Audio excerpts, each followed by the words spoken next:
Ahoy pirates, today I will show you how I painted Gangplank, the saltwater scourge. I will show you the whole process from scratch to final render. So lay the keel, take an orange and let us sail right into it.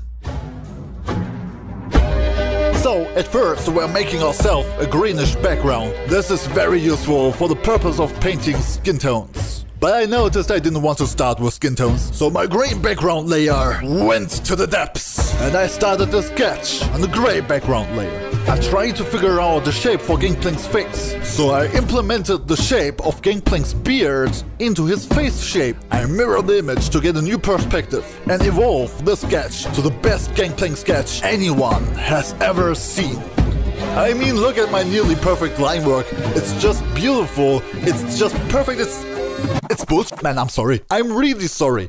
I don't want to waste your time, but look at this. Look him in the eyes and tell me you should keep painting. It will look good. No, it won't. And I can do better. So let's give it a new try. So I started a new drawing with a little less self-confidence, but I was sure this time the picture will be badass. I didn't change my strategy, so I didn't thought about a specific pose or something. But unfortunately I started working on details instead of the whole picture. So you will see me changing the nose over and over again, and then I jump to the eye and change that over and over again. At this point I was in doubt whether studying art was the right choice in my life. I had been drawing for 10 minutes and everything that came out was this banana face. It can't be!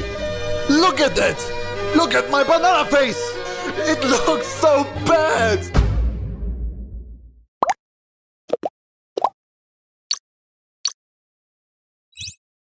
After my second mental breakdown, I have to admit to myself that I'm not able to make a clean outline out of nowhere. So I changed the settings of my pencil so it reacts to my pressure. The first thing I wanted to fix was the jawline because it looks so crappy. It turned out very well and appears just more beautiful with a Hulk Hogan beard. And I felt much more self-confident when finally the banana face was gone.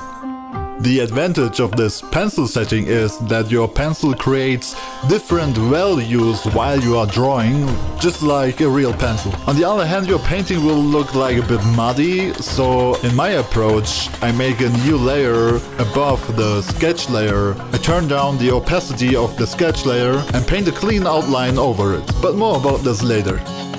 I used the sketch layer to get a first idea of the lighting and the shadows of my picture.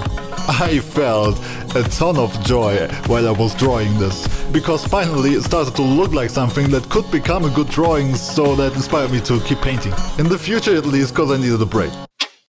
During the break, I went into the kitchen, drank a whole bottle of rum, drunkenly crashed into a wall and smoked a bunch of broccoli. I hope you believe this made-up story, because I have no other excuse for continuing the sketch after the break. Every little thing you are looking at right now, the shadows I'm drawing, the clothes that I'm fixing, the folds I'm painting, the words I'm searching, the hair I'm scratching, the Patreon site I'm setuping is completely useless. So when I finally realized I'm doing nothing that gets me anywhere, I started to working on the background that didn't get me anywhere. Don't get me wrong, I had a goal here. I can remember that I thought about the surrounding light sources and I wanted to tell a little lore-based story with the background. Imagine like a little scene where Gangplank meets Stifler's mom, Misfortune's mom. Anyway, in the end, the whole process was... Right, now open the settings. Switch off the transfer, check if pen size responds to pressure, and start with the outline drawing. As mentioned, turn down the opacity of the sketch layer, and if you want to paint like me, you will never have to be as picky as me. Klingt zwar komisch, ist aber so. Let me explain. First, while drawing, you orientate yourself to your sketch layer, obviously. Secondly, you don't have to trace your sketch layer exact. And thirdly, your sketch is more what you call guidelines than actual rules. Welcome aboard the Black Pearl, Miss Turner. Why do you look that confused? For sure I have to implement the scene in this video. If you haven't noticed yet, I'm drawing a pirate. It fits perfect into the topic and I love this part in the movie so much. Anyway, let's continue with the painting and let us talk about anatomy.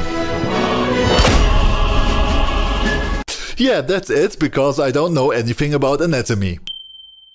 No, really, everything that has to do with the proportions regarding the anatomy I'm doing intuitive. This is due to the fact that I don't have the ambition to paint naturalistically anymore. My younger me studied every little detail in anatomy, while my older me won't let me be, so let me see. They try to shut me down on MTV. Sorry. What I actually wanted to say was that I'm focusing on stylizing my pictures nowadays, even if you can clearly hear that I'm generally not good at focusing. My personal claim changed to painting pictures with a realistic light situation and a beautiful atmosphere. By the way, you can see that my line work is done finally. So let's talk about the most important thing in the painting. Color. So in this step we're putting some rough colors into our picture. You don't need to pay a lot of attention. I, at least, just wanted to fill the picture with colors. I used a dark orange, you know, orange because of Gangplank likes oranges, for the skin tone. Wait a second, I'm a bit hungry now.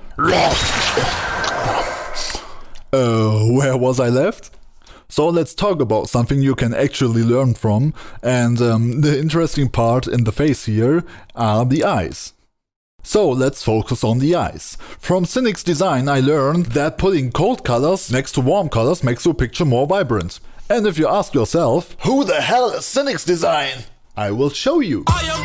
This is an actual video from Sinix Design where he is painting eyes. I put in some music that fits to his talent. Look how he is putting the blue colors roughly in place. He creates a wide range of warm and cold tones, and so he reaches a high level of dynamic colors. But now in his rendering process you can see the full magic. He's adding a high value of contrast without even using a real black. He adds a lot of playful colors into the iris, and finally he puts in some highlights. This man is a god in painting, and I recommend his videos if you really want to learn how to paint. I'm so inspired at the moment, show me my picture! Never mind. That's it, lads. This video take me way too long to make, so you will see the rendering stuff in another part that comes in 5 years. Support Sinix Design on Patreon, and if you're already there you can visit my page too. There's a lot of free stuff you can use for your own video. Thanks for watching and see ya next time.